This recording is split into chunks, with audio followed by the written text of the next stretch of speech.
100% यही है कि हमने पर्यावरण के साथ पर्यावरण दिवस है। आप सभी जानते हैं कि विश्व भर में विश्व पर्यावरण दिवस मनाया जा रहा है। लोग विश्व पर्यावरण दिवस पर पर्यावरण को लेकर जागरूकता रैली भी निकाल रहे हैं, एक दूसरे को जागरूक भी कर रहे हैं। लेकिन ऐसे ये अभियान, जागरूकता अभियान चलाया जा रहा है, रैली चलाई जा रही है, संगोष्ठियां हो रही है, ये कहाँ तक सार्थक है? मेरे साथ यहाँ सांचौर के वन्य जीव प्रेमी है, जीव प्रेमी, उनसे भी बात करने की कोशिश करूंगा। सर, आज विश्व पर्यावरण दिवस है, पहले तो सबसे पहले आपको विश्व पर्यावरण दिवस की ढेर सारी शुभकामनाएं। आपको और सभी जितने भी पूरे विश्व भर के लोग हैं उन सभी को पर्यावरण दिवस की हार्दिक शुभकामनाएं।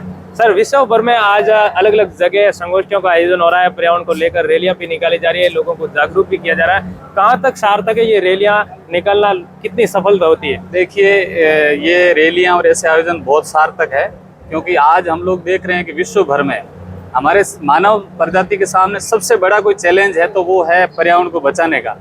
आज मैं उदाहरण के तौर पे आपको बताऊंगा कि यदि कोई किसी देश के राष्ट्राध्यक्ष आपस में मिलते हैं और वो किसी अहम मुद्दों पे चर्चा करते हैं तो एक मुद्दा पर्यावरण का जरूर रहता है कि किस तरह से इस पर्यावरण को बचाया जाए। और जिस तरह से विज्ञान ने प्रगति की है और अंधाधुंध प्रकृति के साथ छेड़खानी की है, उससे आप देख रहे हैं कि बहुत ज़्यादा गर्मी पड़ रही है, बहुत ज़्यादा सर्दी पड़ रही है, ऋतुओं का चक्र है वो गड़बड़ा गया है, कहीं बहुत अधिक बारिश हो रही है, कहीं बारिश नहीं हो रही, अकाल पड़ रहा है। तो ये सारा का सारा जो क्लाइमेट चेंज हुआ है ये मानव के द्वारा जनित समस्या है, मानव ने प्रकृति के साथ छेड़खानी की है, इसी को लेके ये सारा हो रहा है। और यदि हम अभी भी यदि नहीं सचेत हुए तो आने वाले इसके परिणाम बहुत ही भयानक होंगे। इसलिए ये चीज़ें हम हमारी नई पीढ़ी को इस तरह के आयोजन करके और पर्यावरण की सार्थकता को हम बनाए रख सकते हैं और बनाए रखना होगा। अभी के समय में देखें तो पश्चिमी विक्षोभ लगातार एक दूसरा आ ही रहा है, पिछले 3 से 4 विक्षोभ आए हैं, कहीं ना कहीं इनमें भी पर्यावरण की खामियां देखी जा सकती है। 100% यही है कि हमने पर्यावरण के साथ छेड़खानी की है, इसी का ही परिणाम है कि आप देख रहे हैं कि अभी तो गर्मी पड़नी चाहिए और बारिश हो रही है। तो ये सारा का सारा पर्यावरण के असंतुलन की वजह से है। मैं आपको एक चीज़ और बता दूं कि आज से 550 साल पूर्व आराध्य भगवान श्री जम्बेश्वर महाराज ने 550 साल पहले पर्यावरण की महत्ता बताई थी कि हमें पर्यावरण को किस टाइप से बचाना है। और इसी के निमित्त खेजड़ली के अंदर 363 लोग शहीद भी हो गए। तो वो बात आज घूम फिर के हमारे सामने आ रही है। भविष्य में एक ऐसा अद्वितीय उदाहरण है कि पैरों के लिए लोग शहीद हो गए। तो हमारा प्रयास ये है और हम सबका प्रयास होना चाहिए कि हम हमारी आने वाली नई पीढ़ी को इस पर्यावरण की महत्ता को बताएं और हम कैसे जीवित रह पाएंगे।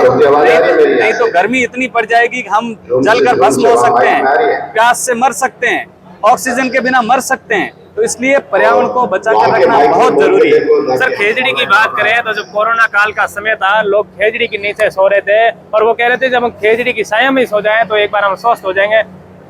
जो अपना राज्य वृक्ष खेजड़ी है, ये वैज्ञानिक बताते हैं कि ऑक्सीजन का सबसे बड़ा खजाना है। तो कोरोना में व्यक्ति को क्या चाहिए था? कोरोना संक्रमित को शुद्ध ऑक्सीजन चाहिए थी और वो खेजड़ी के नीचे मिल रही थी। और हम सब मिलके लगा रहे हैं, पर्यावरण बचा रहे हैं। और इस मौके पर मैं सबसे आह्वान करूंगा कि ज्यादा से ज्यादा वृक्ष लगाएं, ऐसे वृक्ष लगाएं जो ऑक्सीजन को ज्यादा से ज्यादा पैदा करते हैं। सर, थोड़े समय पहले ही आपने विश्व के कई देशों में भी ऐसी संगोष्ठियों का आयोजन किया था, वहाँ पे भी आपको विश्व भर के लोगों में एकजुटता भी देखी होगी पर्यावरण को लेकर। वहाँ कैसी एकजुटता थी लोगों? देखो, दुबई एक ऐसा शहर है जहाँ पे वृक्ष नाम मात्र के हैं और वो लोग पर्यावरण को लेकर बहुत बड़े अवेयर है। ब्राह्मणी साहित्य अकादमी और वहाँ की एक गॉम बुक है NGO, वो जैनान यास यूनिवर्सिटी ने दुबई के अंदर एक कॉन्फ्रेंस की, तो हम भी उसमें शरीक हुए थे। तो वहाँ पे पर्यावरण को लेके बड़ा जबरदस्त उत्साह है। वहाँ के जो राजा है, जो शेख है, उन्होंने भी शिरकत की थी और वो लोग बड़े ही उत्साहित थे। और मैं आपको बता दूं, जैनान व्यास यूनिवर्सिटी के तत्वावधान में गुरु जम्बेश्वर पर्यावरण संरक्षण शोध पीठ चल रही है, उसकी लगातार 7वीं संगोष्ठी है। सांचौर को जिला बनने के बाद हम निजी कॉलेज वालों ने पहली बार इनको कहा कि आप हमारे यहाँ संगोष्ठी करवाइए।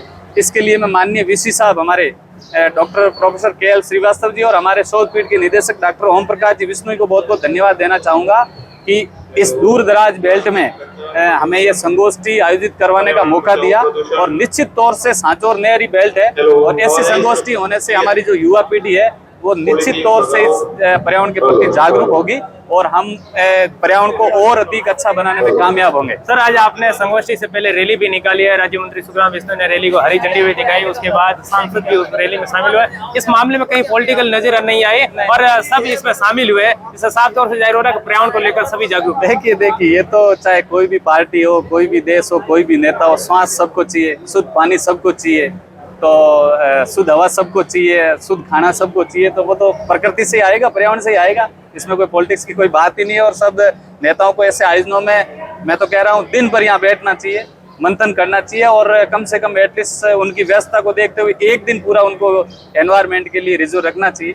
सर, इस संगोष्ठी से पहले आपने रैली निकाली है, तो रैली अनुमानित कितने क्षेत्र में निकाली आपने? रैली कहाँ निकाली? रैली पूरे सांचौर शहर में, उसमें स्काउट के स्टूडेंट थे, कॉलेज के स्टूडेंट थे, स्वयंसेवी संस्थाओं के स्टूडेंट थे, निजी कॉलेज वगैरह, शहर के प्रबुद्ध नागरिक, डॉक्टर्स, बहुत सारे लोगों ने शिरकत की है। अभी भी लोग आ रहे हैं। रजिस्ट्रेशन करीब इस रैली को, इस संगोष्ठी में करीब 4000 ऑनलाइन रजिस्ट्रेशन हो चुके हैं। आज ये फिजिकल मोड पे हो रही है और कल ये रैली है वो ऑनलाइन मोड पे होगी। करीब 4000 लोग देश विदेश से इसको देखेंगे। और अभी थोड़ी देर में हम लोग एक अवार्ड भी जो यूनिवर्सिटी की ओर से दिए जाएंगे, जो उत्कृष्ट कार्य कर रहे हैं उनको हम सम्मानित भी करेंगे। तो इस टाइप से हम बिल्कुल हर स्तर पे पर्यावरण कैसे बचे उस टाइप का प्रयास मोटिवेशनल रूप से हम लोग कर रहे हैं। सर, आज का जो पर्यावरण संगोष्ठी को लेकर आपकी यहाँ सांचौर में संगोष्ठी, उसके आयोजक कौन है? कौन से महाविद्यालय है या विद्यालय है, कौन आयोजन कर रहा है? वैसे तो जयनारायण व्यास यूनिवर्सिटी जोधपुर संभाग की जो संभागीय यूनिवर्सिटी है उसके सांचौर उसके अधीन आता है।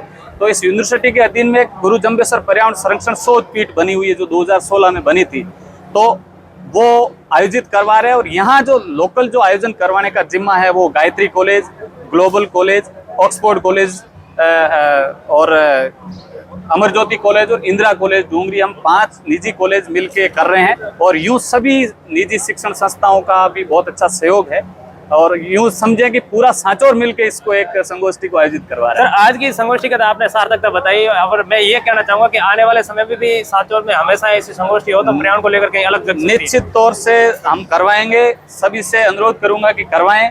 और अभी बारिश ऋतु आ रही है और हम सबसे आह्वान करेंगे कि हम वृक्ष लगाएं, ज्यादा नहीं तो कम से कम 1-1, 2-2 वृक्ष लगाएं। और आज हमने इस रैली को कोशिश ये है कि एक पर्यावरण मुक्त रखा गया है। एक जोधपुर से स्पेशली टीम भी आई है जो प्लास्टिक मुक्त का अभियान चला रही है।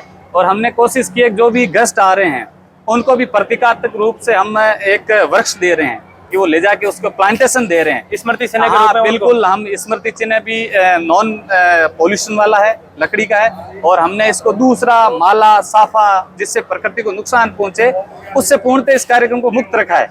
तो हम एक हर कदम पे एक मैसेज देना चाह रहे हैं कि पर्यावरण कैसे बच सकता है।